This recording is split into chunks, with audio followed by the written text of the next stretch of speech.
Hello, hello Fosen. So let's continue the literature of exhaustion. I have sent the first part. So today let's discuss the remaining part. So as we was talking about Beckett and Borges. So let's discuss. So Beckett and Borges' work reflects and deals with the modern tendencies of ultimacy and final solutions. Like technically and thematically, we find both the things, that is technically and thematically, in their work, but in a different way. Their technique and thematically, it varies in a different way. However, in the end, you see each of them embrace silence. That means both Beckett and Borges, they was totally silent. Like Joyce became blind, and Borges literally so, and Beckett became mute. The Beckett's characters were immobile, silent figures, but critics believed that they weren't not altogether ultimate, as is still amounted to communication by a language of action. Now, if you go with the particular drama that is Waiting for Godot, you can find the characters, especially the two Trumps, how their action was. So, hence, for Beckett, his last meaningful word would be to cease creating altogether. You see, similar to the ultimacy attained by the 19th century writer, that same has been taken by a 19th century writer, that is Albert Hubbard, in his essay, in a particular essay named called Essay on Silence. Now, if we talk more about it, like Borges calls it contamination of reality by dramas, one of his most favorite, because a fictional devices. He says that Borges says that. Now, if we talk about more about Borges, what do you get? Now, the images Borges employs in his work, like the you can say facing mirrors, the characters he creates are all products of his understanding. That is, whatever he produces is totally of his own understanding. Like his favorite third century heretical sex historians, who believe that history can never be repetitive and so live to purge the future of the vices they committed. He believed that to exhaust the possibilities in the world was to bring its end nearer. That was the, you can say, the conception of Borges. Now, the writer he mentions most often after Cervantes is Shakespeare. Now, let's discuss about Shakespeare, what he talks about Shakespeare here. In one place, he imagines the bird on his deathbed asking God to permit him to be one man himself, as he has been everyone and no one.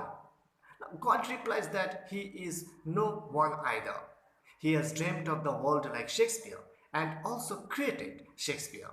Like even if you talk in Homer's Odyssey, book 4, if you talk about that, Menelaus tackles Proteus on the beach at Pharos and later losses to the former as he exhausts the guises of reality, where Menelaus, who disguises himself, survives. So these were the things they have discussed about here. Now another thing we got to discuss is that the Library of Babel. Now what is it?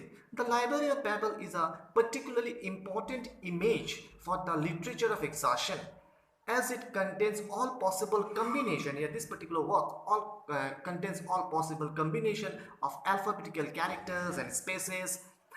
Like the library itself, these combinations are infinite.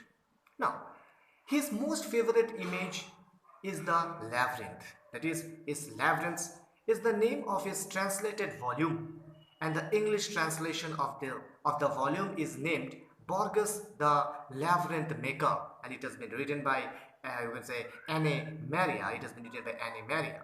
Now, the heart of the labyrinth can be reached after all possible routes are exhausted.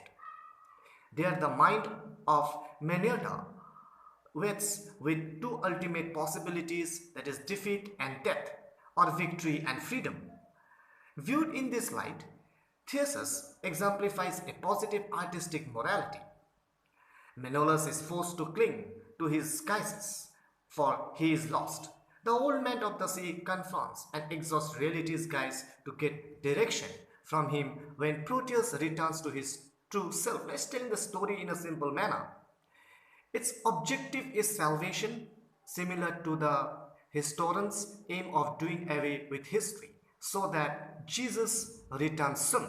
Now, talking about the Christianity, you see, they need the salvation, that is the freedom.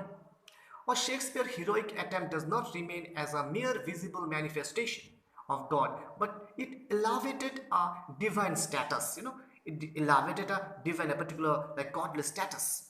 Hence, all are not capable of this enterprise, so everybody cannot do this.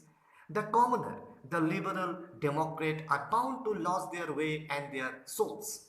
The highly skilled artist, the Thiessen hero, when confronted by baroque reality, history, and state of his art, is not required to rehearse his possibilities to exhaustion.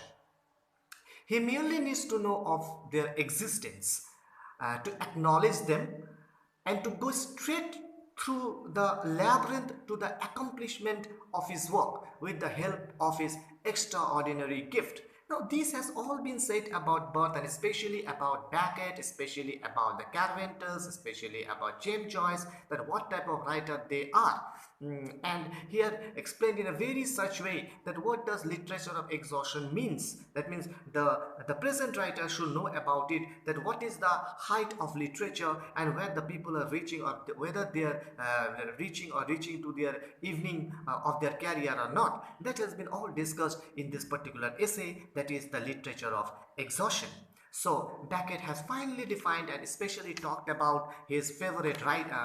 Barthes has especially talked about his favorite writer, that is Borges, who is one of the favorite of his, and defined the works of Borges in this work, that is the literature of exhaustion. So I said in a very I have analyzed it. The text is a huge one. So anyway, I think you will understand what I mean to say here. So if you have any problem, you can ring me up and talk to me and be more clear. You can clarify it more from me if you want. So any problem you can ask me. So this was all about the 4th semester syllabus which I was having as a workload. So if you have any problem rather than this, you can ask me too. Thank you. Stay well, stay fine, stay at home.